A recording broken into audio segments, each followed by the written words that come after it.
y'all so much for being here today. Today we're going to go over the lesson of reading equations, making sense before solving.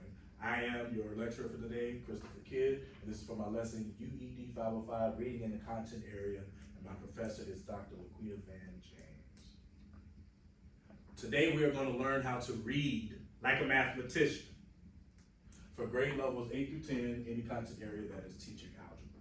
We're going to do that today specifically for you all, because you all are a room full of pre-service teachers. This is the grade range that you will be teaching. So I'll be showing you an example of what that will be looking like for you to be able to reference at a later date.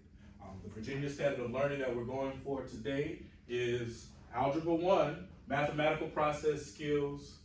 Students will interpret mathematical information, analyze problems, and identify relevant information, and use mathematical language to communicate reasoning. So we will cover all 3 steps today. Our objective is students will use closed reading and annotation strategies to interpret mathematical text and translate it into solvable quadratic and other equations on today. We're specifically integrating a literacy strategy. That's a hard word to say. A literacy strategy, close reading with annotations, where we'll be circling, underlining, and redefining some situations for understanding. Today's strategy, we will read before solving. Say it with me. We will read before solving. Because literacy will prevent you from making errors, and it will help you to build your conceptual understanding. This is actually a quote that I pulled in an interview that I did with one of the students and with a professor, and the professor said this: literacy in math is critical because students don't struggle only with numbers, they struggle with understanding what problems are asking. So before you can even put the numbers into your brain, you don't even know what numbers to pull out. So you have to know exactly what they are asking. So today we are going to read, we're going to annotate, we are going to redefine, and then that's at the end, the mathematizing. So we're going to save the math for the end. Once you understand what you're asking, or what you're being asked, doing the math is the easy part. So when we read, we're going to carefully go through the entire problem to understand what's being asked. Then we will mark up the problem. That's where annotation comes in. So just make sure everybody has a pen and the papers in front of you. Perfect. We will circle, we will underline, we will box, and we will note key information and questions. Then you will redefine what the question is asking. You will restate what the problem is in your own language. That is important because if you can say what the question is in your own terms, that means now you have understanding, and now you'll be able to actually answer the question. And then last, we will mathematize. We will translate the words and relationships into problems that we can solve mathematically, either via an equation or an expression. Any questions so far? All right, let's go to our first problem.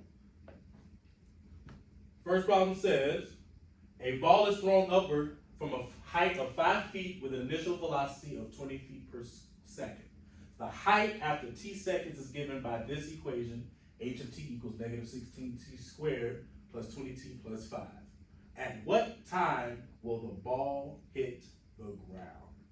So, using this, I'm going to show you what I want you to do. First things first, we have to read. We have read the question. Make sure you keep rereading it as you're going through it. You don't just want to read it one time. Understand it doesn't come just from one time. Then we want to annotate. How do we annotate? First thing you want to do, you want to circle your key numbers. So I'm going to circle the 5. I'm going to circle the 20. And then in this little equation, they also gave you the 16. So the 5 goes there, the 20 goes there, the 16 goes there. And we also, outside of circling the key numbers, we want to do what? Underline the question. We have to know, what are we asking? So now that we've circled and we've underlined, the one thing I want to also add is we're going to box. Box your key words. So what are the key words in this equation, in this problem? Thrown upward. Thrown upward. I like that. And one more. You thinking height? Or the hit the ground. The hit the ground.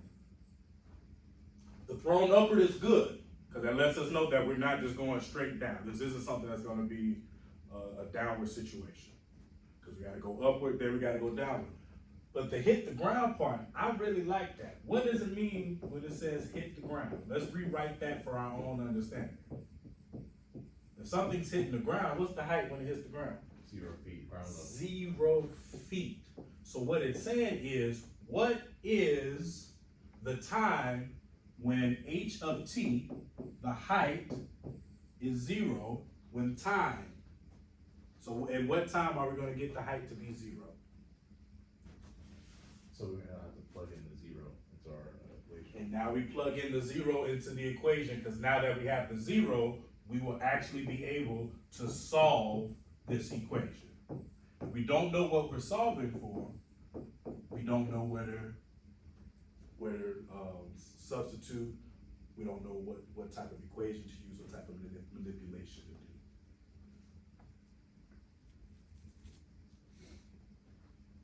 So now that we have that, let's go to the next part.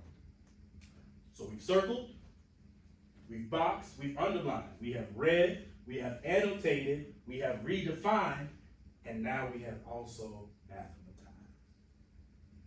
So make sure that your form has all of the notes that we have for that section, because on the next one, you're gonna do it a little bit more by yourself. But I'm gonna also be here with you. For problem number 2, somebody walk me through. So we got our first circle, right? Well, read it first, Oh, right? yeah, The yeah, yeah, area yeah. of a rectangle is 48 square units. The length is 2 units longer than the width. What are the dimensions? All right, so we've read it, the circle. What are we circling? 48, 2. 48 and the 2. What are we underlining? What are the dimensions? What are the dimensions? And what are we boxing? Area. And Longer than width. longer than. Oh, wonderful. So using the context clues, using the numbers that we've been given, what are we going to define the variable? The length or the width? The length. The Oh, length the is width. 2 The units. width. The width. Tell me why. The width saying that the length is 2 units longer than the width, but It's it wasn't given. So. Longer than the width, meaning the width, this part here, is gonna be our reference point. That's our reference point, meaning that is gonna be our indicating variable. That's why boxing these terms is really important.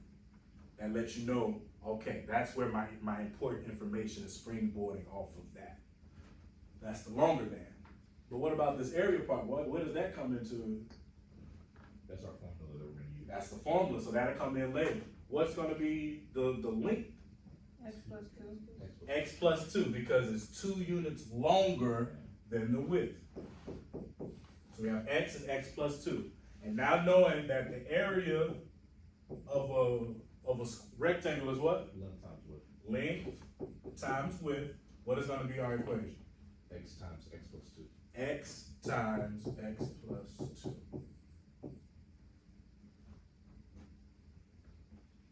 You got your important information, you circled your numbers, you boxed in the information, and then you underlined the question, and from all of that, we were able to get rid of the extra fluff. Would you say equals 48 too? X times X plus 2 equals 48? Absolutely. So you actually be able to solve it for the actual X. Thank you.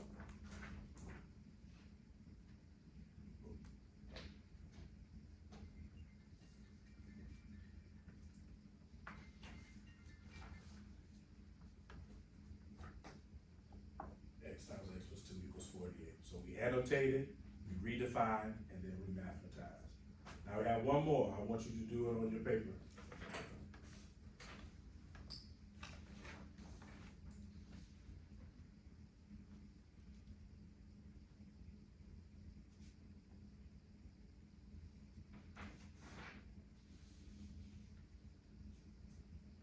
Make sure that you're doing the proper annotation. And you're asking yourself, what am I actually looking for? What's actually important?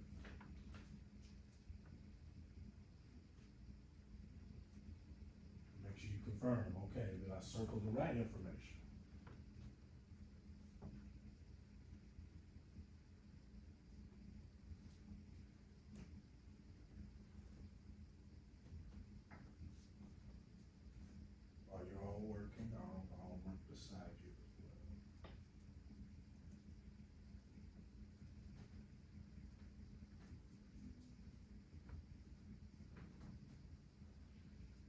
Somebody tell me what we're circling.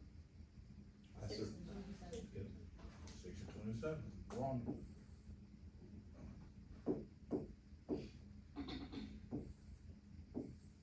Love it.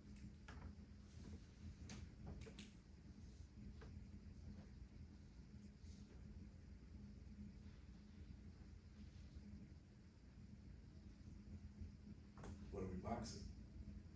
I box multiply and increase by 6. Multiply by Yourself. itself and increased by. Love it. And what do we underline? What is the is the number? What is the number? Alright, somebody walk me through the last of it. Would somebody like to come up and do it? I'm just scared I'm doing the same order, but At this point. we already annotated, so here I just kinda dragged down. Well, I did my annotation already. got you. So when I rewrite it, I did it first as, okay, a number, so x, I don't know the number, multiplied by itself, so another x. And then I did increase by 6, plus 6 gives me 27. So then I just condensed it down to x squared, cause it's just x times x plus 6 is gonna give me or yield 27. And then the mathematized part, I think I just rewrote it again down here. X plus 6 equals 27. But I use this part to help me out when it comes to condensing my problem down to here, to an equation. Love the process. Thank you. What's the one thing our classmate left on?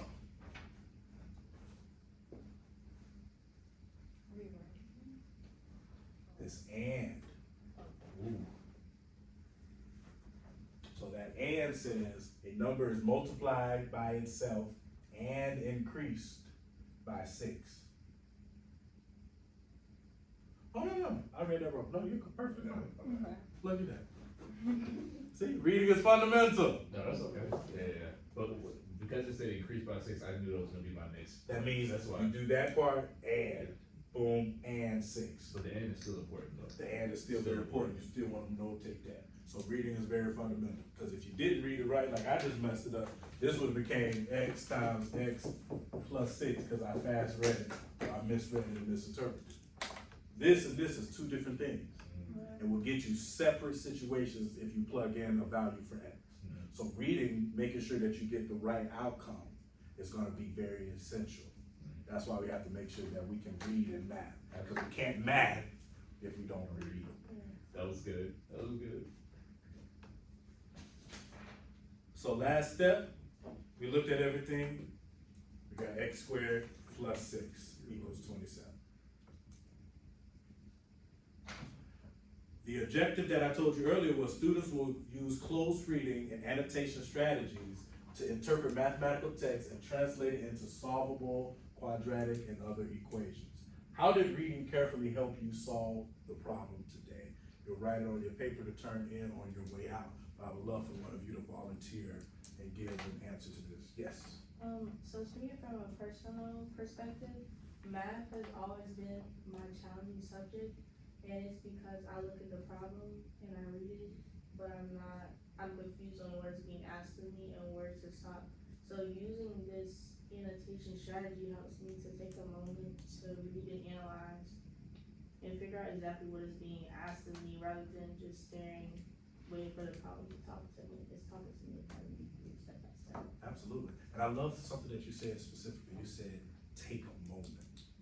Oftentimes, we have to remember to take a moment, take a breath before we dive in and just jump right into it. Sometimes our instincts may be wrong. Sometimes we may have read the problem wrong, and we might go down the wrong path. So make sure that you're taking a moment to gather yourself, and then making sure that you're reading carefully.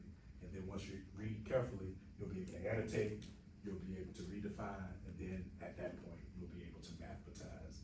And that's how you read like a mathematician. Yeah. Why does this matter? Because we want to be able to read, because at the end of the day, when our students learn to read like a mathematician, they become more confident problem solvers, not just equation solvers. Mic drop.